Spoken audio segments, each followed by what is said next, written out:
আর মাছের কালিয়া।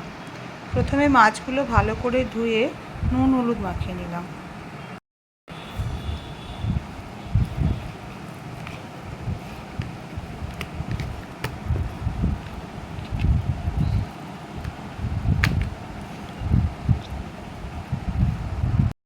তেলটা গরম হলে তো সামান্য একটু হলুদ দিয়ে দেব। যে কোনো তৈলাক্ত মাছ ভাজার সময় গরম তেলে একটু হলুদ দিলে তেলটা ছিটকায় কম। অনেকে আটাও দেন। তারপর জোরটা কমিয়ে মাছগুলো একে একে দিয়ে দেব।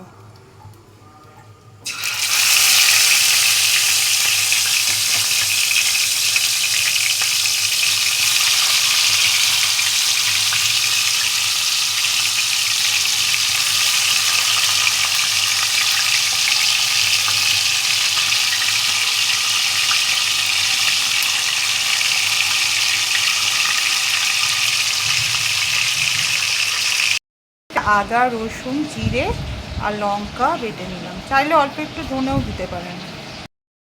ভাজা হয়ে গেলে ওই তেলে একে একে তেজপাতা, এলাচ, দারচিনি আর জিরে ফোড়ন দিয়ে দেবো। শুকনো লঙ্কাও দেওয়া যায়, তো আমি শুকনো লঙ্কাটা স্কিপ করেছি। এই তেলের মধ্যে কেটে রাখা পেঁয়াজগুলো দিয়ে দেবো।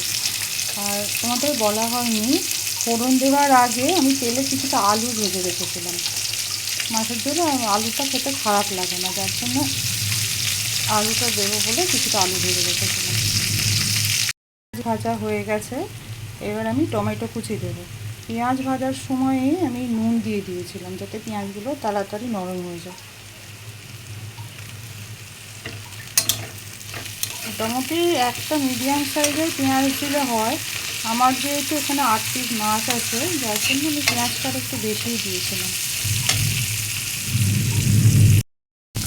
টমেটোটা হালকা ভাজা হয়ে গেলে ওর মধ্যে বেটে রাখা মশলাটা দিয়ে দেবো। দিয়ে ভালো করে কষে নেব।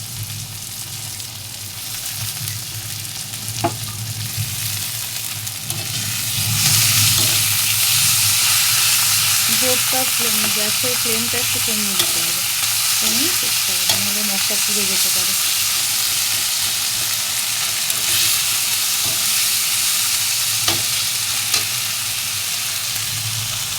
এবারে এর মধ্যে পরিমাণ মতো হলুদ গুঁড়ো দেবো।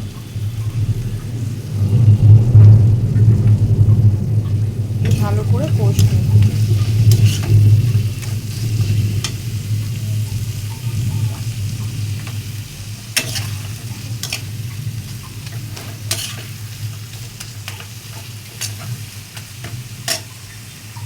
মশলা থেকে তেল ছাড়তে শুরু করলো, ভাজা আলুগুলো দিয়ে নেড়ে ছেড়ে জল দিয়ে দেবো।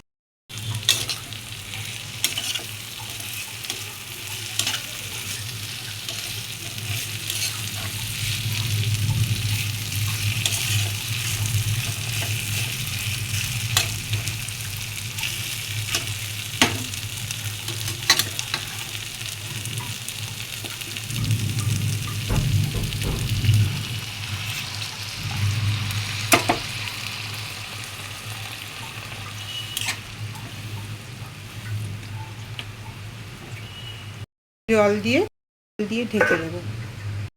ভালোভাবে ফুটে উঠবে, তখন একে একে মাছগুলো দিয়ে দেবো। বাইরে খুব জোর বৃষ্টি হচ্ছে। তেল ছাড়তে শুরু করলে তখন বন্ধ করে দেবো।